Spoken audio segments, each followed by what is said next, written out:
50,000 বছরের রাস্তা হবে, যার যার কবর থেকে হাসরের মাঠ। ফুলচেরাতের পুল হবে 30,000 বছরের রাস্তা। আমার উম্মত গুলো কিভাবে রে পায়ে হেঁটে তারা অতিক্রম করবে?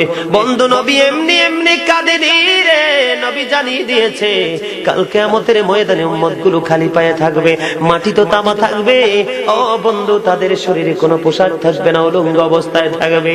এমন মা আয়েশা প্রশ্ন করলো, গো প্রাণের নবী, জানতে মনে চায় নবী গো, এই যে আপনার উম্মত গুলো উলঙ্গ অবস্থায় খালি পায়ে সবাই থাকবে গো নবী, তারা কি নারী পুরুষ একসাথে? কয় হ্যাঁ, নারী পুরুষ একসাথে।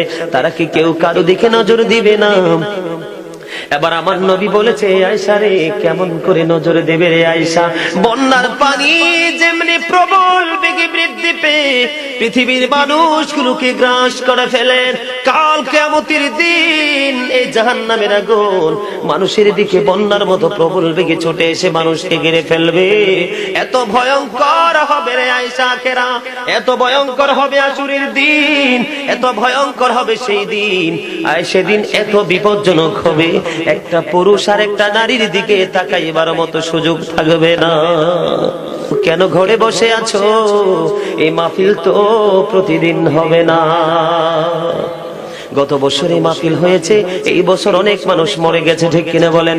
আবার আজকে থেকে আগামী বছর পর্যন্ত কে বেঁচে থাকবে জানা নাই, ঠিক কিনা বলেন? বন্ধু, পৃথিবীতে আসার একটা মডেল সিরিয়াল আছে বন্ধু। বাবার ঘরে ছেলে আসে, ছেলের ঘরে নাতি আসে, নাতির ঘরে পতি আসে, ঠিক কিনা বলেন? যাওয়ার কোনো সিরিয়াল নাই রে, কোন দিন জানি বন্ধু আজরেল এসে হাজির হয়ে যায়। কে রে সঙ্গী হবে তোমার? কবর তোমার আপন হবে, সব তোমার হবে, কেউ তোমার দুঃখ বন্ধু ভাগ করে নেবে না। দেখো, নবী রাহমাতাল লিল আলামিন হওয়ার পরেও 1,24,000 মতান্তরে 2 লক্ষ, মতান্তরে 3,24,000 নবী রাসূলের মধ্যে আমার নবী হলো